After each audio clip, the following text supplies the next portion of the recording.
Bismillah, Alhamdulillahirabbil alamin, wassalatu wassalamu ala asyrofil anbiya'i wal mursalin. Rabbi shrah li sadri wa yassir li amri wahlul 'uqdatam min lisani yafqahu qawli.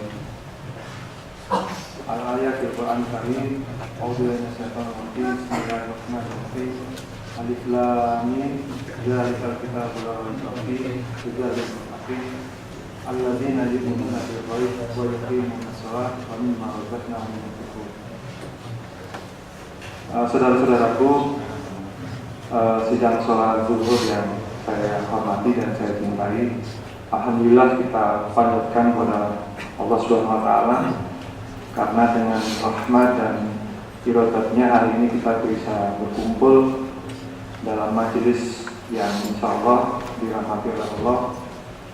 Bahkan banyak hadis menyatakan saat kita berkumpul mendiskusikan, membicarakan ilmu Allah, maka malaikat akan mendoakan kita semua. Semoga kita dimasukkan dalam golongan itu. Yang kedua, kita perlu bersyukur karena Allah mengijabah doa kita, karena disunahkan di akhir-akhir Ramadan tahun lalu kita untuk memohon dan berharap bisa dipertemukan dengan Ramadan berikutnya. Dan alhamdulillah kita dikelompokkan pada manusia yang diberi kesempatan untuk menjalani Ramadan yang berikutnya ini. Karena dalam waktu yang sama bisa jadi ada banyak saudara-saudara kita yang tidak bisa lagi melihat Ramadan. Ada banyak juga saudara-saudara kita yang mungkin sebenarnya bisa menjalankan ibadah puasa Ramadan, tetapi karena masalah kesehatan maupun alasan yang lain tidak bisa menjalankan. Jadi kita perlu bersyukur atas nikmat yang diberikan oleh Allah SWT. Nah, panitia memberikan topik kepada saya itu tentang kewajiban kita kepada Al-Quran. Nah, sebenarnya kalau kita perhatikan hampir semua yang ada di dunia ini, apalagi ciptaan manusia, selalu ada semacam interaction gitu ya, ada petunjuk penggunaan. Dan itu kalau kita lepas dari petunjuk penggunaan itu pasti ada sesuatu yang tidak beres atas produk itu. Mobil kalau kita betulkan di tempat-tempat yang mungkin karena kita memilihnya lebih murah, asal bisa dibetulkan ya mungkin mobil itu jalan, tapi tidak seoptimal apabila ditaruh ke bengkel-bengkel resminya yang sudah sesuai dengan petunjuk yang ada. Nah, di dalam Al-Quran disebutkan bahwa yang saya sampaikan tadi di dalam surah Al-Baqarah bahwa Al-Quran itu harusnya sebagai petunjuk, sebagai hudan linnas, sebagai petunjuk bagi manusia yang kita tidak boleh meragukannya. Nah, bagaimana kalau kita sebagai manusia itu sebagai ciptaannya kemudian meragukan sang pencipta yang memberikan petunjuk kepada kita? Nah, sekarang pertanyaannya adalah bagaimana sebenarnya kita menganggap Al-Quran sebagai petunjuk di dalam keseharian yang kita jalani dengan profesi yang tentunya macam-macam di antara kita. Tentunya apa yang kita pedomani dari Al-Quran itu semakin tinggi jabatan atau semakin tinggi status sosial, tentu petunjuk-petunjuk Al-Quran akan semakin diperlukan. Makanya pada saat ada seorang pencuri datang kepada Nabi, tolong saya ajari Islam itu apa. Maka Nabi sangat simpel, ya udah jangan mencuri. Jadi sebenarnya Islam itu di dalam memberikan petunjuknya itu juga sesuai dengan apa yang kita pahami. Di Al-Quran disebutkan bahwa inti daripada ajaran Islam atau Al-Quran itu sendiri sebenarnya terkait hanya dua, nadhira wa basyira. Jadi memberikan kabar-kabar yang baik sama memberikan ancaman-ancaman. Kalau kita baca seluruh isi Al-Quran, ada berita-berita yang menyenangkan kita tentang surga, tentang bagaimana dampak kalau kita berbuat baik dan semuanya. Tapi juga ada ancaman-ancaman kalau kita meninggalkan Al-Quran atau meninggalkan petunjuk-petunjuknya. Dengan demikian sebenarnya kalau kita perhatikan hampir semua struktur kehidupan kita itu ada. Di dalam memahami Al-Quran ini memang ada banyak tingkatannya. Jadi yang pertama yang harus kita lakukan kewajiban kita sebagai muslim pada Al-Quran tentu membaca. Jadi al-tilawah artinya membaca. Apa yang harus kita lakukan dalam Al-Quran itu ya kita baca. Ada yang hanya membaca dalam arti tidak mengkaji sama sekali. Bahkan kalau kita itu bisa mengkaji, kebetulan bidang ilmu saya itu di bidang ilmu ekonomi, itu ada namanya dalam kurva itu marginal utility gitu ya. Itu sumbu vertikalnya itu marginal utility, kemudian sumbu horizontalnya itu X atau barang yang kita konsumsi. Itu grafiknya itu menurun begini. Jadi dia slope-nya negatif. Artinya apa? Kalau kita mengkonsumsi barang dan barangnya sama dengan cara konsumsi yang sama, maka sebenarnya ada penurunan utility. Dikatakan bahwa kalau kita melakukan setiap hari sesuatu yang sama, tidak ada improvement di dalam kehidupan kita, maka kita sebenarnya orang yang rugi, kan? Apa maknanya? Itu di ilmu ekonomi, kalau kita mengkonsumsi barang yang sama, kemudian itu tiap hari kita lakukan yang sama, itu maka marginal utility kita, tingkat kepuasan kita akan terus menurun. Makanya diperlukan solusinya kalau di ekonomi, ada inovasi, ada teknologi yang harusnya bisa merubah marginal utility-nya naik kembali. Nah di Islam sangat dihargai apa yang namanya membaca dan belajar tadi. Jadi sebenarnya kalau belajar dari sana, orang Islam itu mestinya nggak boleh ada yang bodoh. Orang Islam itu harusnya pintar. Sehingga kalau kita review diri kita, sebenarnya ada banyak waktu yang terbuang di dalam diri kita ini yang tidak kita manfaatkan untuk meningkatkan kualitas hidup kita. Ya. Nah yang kedua, setelah kita membaca tentunya adalah al-hifzu atau menghafalkannya. Dan ini memang kemarin ya, saya pas lihat televisi di Indosiar acara Hafiz Quran ya, ada namanya Kaisa. Itu anak umur 5,5 tahun, insyaallah kalau nggak salah ya. Dan dia membaca itu dengan baik, saya sampai nangis itu. Sehingga pada waktu itu anak-anak saya kebetulan yang mondok itu pulang, lagi pulang di rumah. Lihat saya nangis itu tanya, Bapak kenapa kok nangis? Bapak terharu lihat itu karena Bapak tidak bisa semacam itu. Jadi menghafal Quran itu memang diharuskan bagi kita semua. Kita nggak mungkin tidak hafal Al-Fatihah, walaupun itu mungkin kita orang baru, bahkan orang-orang Jepang yang agak sulit melafalkan lam itu berusaha dan mereka bisa banget, kita malu. Makanya kadang-kadang kita memang harusnya punya target tertentu. Saya kebetulan bahasa itu saya bisa 3 bahasa asing. Cuma bahasa Arab itu yang saya nggak bisa. Artinya sangat sedikit sekali. Sehingga saya merasa kalau saya kepingin jadi dekannya cuma sekali gitu ya, karena saya ingin belajar yang lain lagi gitu.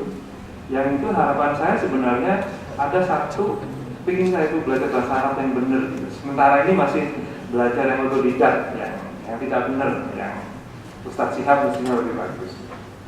Jadi al-hifzu dalam menghafal ini tentunya akan lebih mudah kalau kita memaknai artinya.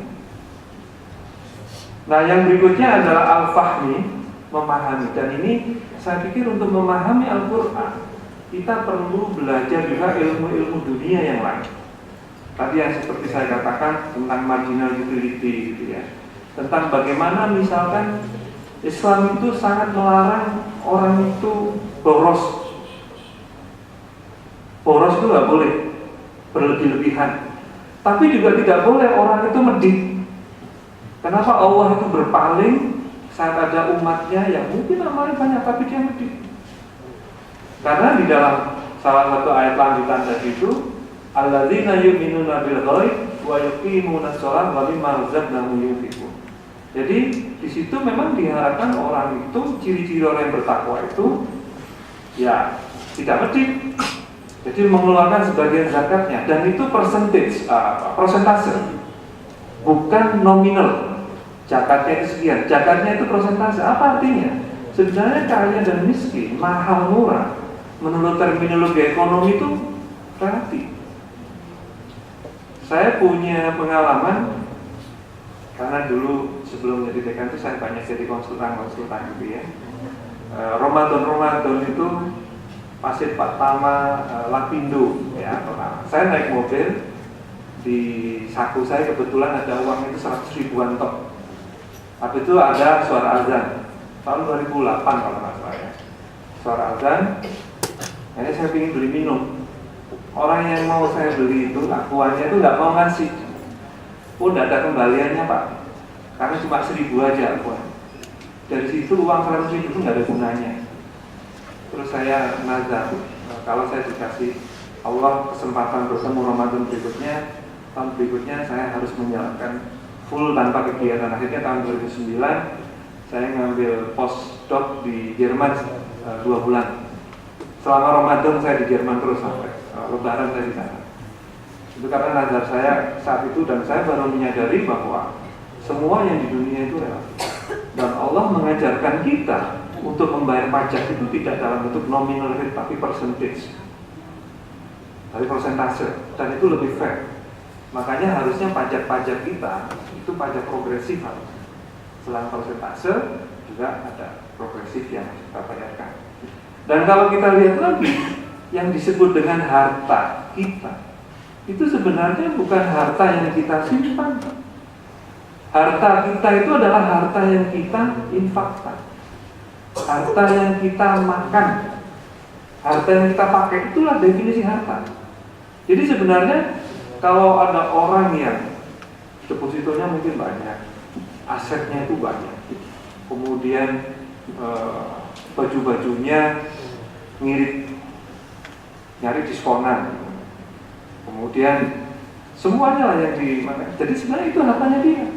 Jadi kalau dia sampai begitu pada dirinya, sebenarnya dia itu miskin, tidak kaya. Makanya ukuran kekayaan menurut saya, seberapa besar zakat dan infak yang kita keluarkan pada tahun itu.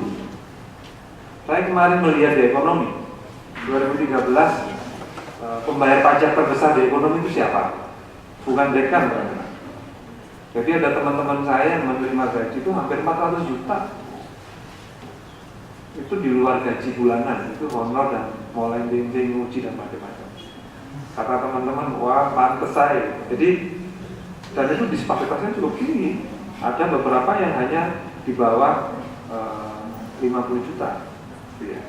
Jadi ini tugas saya sebagai dekan. Tapi intinya sebenarnya harta yang kita maksudkan sebagai harta kita itu sebenarnya bukan harta yang kita tabung atau kita tumpuk sebagai aset-aset kita itu. Makanya di dalam Islam untuk semuanya yang kita tidak gunakan itu harus dizakati. Jadi kalau kita punya rumah satu itu kita pakai, maka ya rumah itu sekali aja kita. Tapi kalau ada rumah 2, 3, 4 dan seterusnya, maka itu kita harus zakati setiap tahun. Dan pasti rumahnya nilainya sudah mencapai nisabnya. Yang berikutnya adalah al-amal.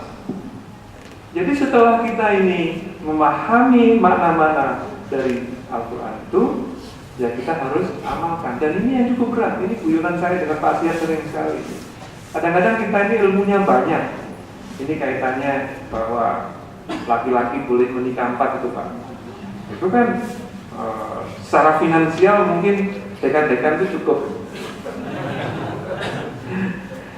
Tapi mengamalkannya itu nggak ada yang berani. Cuma ada beberapa dekan yang sudah kata saja yang berani menjalankan. Jadi sebenarnya mengamalkan itu tujuannya apa? Tujuan akhir dari mengamalkan itu adalah tabligh, menyampaikan. Kalau itu mungkin buruk ya kita sampaikan, kalau itu baik ya juga harus kita sampaikan. Jadi secara umum kewajiban kita kepada Al-Quran itu ada 5 tadi. Selain kita membaca, kemudian menghafalkannya, memahaminya, kemudian mengamalkan dan menyampaikan, mentablighkan. Nah ini tentunya tugas yang tidak gampang. Tentu di dalam memahami Al-Quran ini sangat tergantung kepada pemahaman keilmuan kita. Saya banyak sekali Al-Quran ini membantu saya di dalam memahami, karena kita ada namanya mata kuliah sejarah pemikiran ekonomi gitu ya. Itu banyak sekali yang ternyata memang Al-Quran itu benar. Jadi misalkan di dalam Al-Baqarah ayat yang ketiga, alladzina yu'minuna bil ghaib, bahwa orang yang beriman itu percaya kepada yang gaib. Pertanyaannya sebenarnya gaib itu apa? Jadi saya mikir-mikir, kenapa ya orang itu korupsi? Kenapa orang itu kemudian melakukan hal-hal yang melebihi kewenangannya? Atau kenapa orang itu medit? Ternyata dia takut miskin. Makanya dia kalau ada kesempatan dia ambil sesuatu yang tidak atau menjamin bahwa hidupnya akan aman. Jadi future itu atau masa depan itu sebenarnya kan gaib. Sehingga orang kalau dia itu sebenarnya kemudian takut, padahal dia setiap kali sholat itu baca bacaan itu. Waghfirli warhamni wajburni warfa'ni warzuqni wahdini wa'afini wa'fu'an. Mungkin tidak tahu paham atau tidak paham artinya. Ya, itu kan artinya sangat bagus banget. Ampuni saya, sayangi aku, tinggikan derajatku, cukupkan urusanku. Ya, berikan aku rezeki. Tapi dari cara-cara seperti itu, makanya sebenarnya kalau saya melihat ada orang-orang yang melewati batas itu karena dia tidak paham atau tidak menggunakan Al-Quran sebagai pedoman hidupnya. Nah, dengan demikian sebenarnya kalau kita memahami itu, kita sangat penting untuk memperdomani Al-Quran itu di dalam kehidupan kita semua. Misalkan di dalam berkawan, gitu ya. Al-Quran mengajarkan bahwa setiap hari kita harus lebih baik dari yang lain. Kita juga harus berpasrah diri kalau sudah berusaha, karena Allah sudah menjanjikan bahwa kalau Allah itu seperti dalam surat di Al-Baqarah juga, lillahi ma fis samawati wa ma fil ardh, wala ya'uduhu hifdzuhuma wa huwa 'ala kulli syai'in qadir. Kemudian Allah menyampaikan, kalau aku itu memaafkan dirimu, aku maafkan. Tapi kalau aku mengazab dirimu, juga aku azab kamu. Artinya kita tidak boleh kemudian setelah kita merasa ibadah kita bagus, puasa kita bagus, kita selalu berinfak, kemudian kita merasa safe, secure bahwa everything is going well, saya akan masuk surga. Ada banyak diskusi yang bercerita tentang bagaimana ada salah seorang hamba yang kemudian dia merasa dengan ibadahnya dia masuk surga, ternyata Allah mengalihkan dia yang lain. Karena yang kamu masuk atau tidak itu karena dari rahmatku. Ada banyak juga cerita seorang pelacur yang kemudian dia menolong anjing yang haus sampai dia kecapean dan meninggal, kemudian dia masuk surga. Ada seorang biasa yang kemudian dia jalan, ada kucing yang kedinginan, dia peluk sampai akhirnya dia sendiri meninggal, itu juga masuk surga. Jadi sebenarnya inti dari kehidupan dan ibadah kita di dunia adalah mengabdi untuk mencapai keridhaan Allah SWT. Tentunya dengan proses-proses yang semacam itu harapan kita perlu mempelajari bagaimana Al-Quran itu mengajarkan cara hidup yang benar kepada kita semua. Semoga Allah memudahkan semua yang kita inginkan. Terima kasih. Wabillahi taufiq wal hidayah. Wassalamualaikum warahmatullahi wabarakatuh.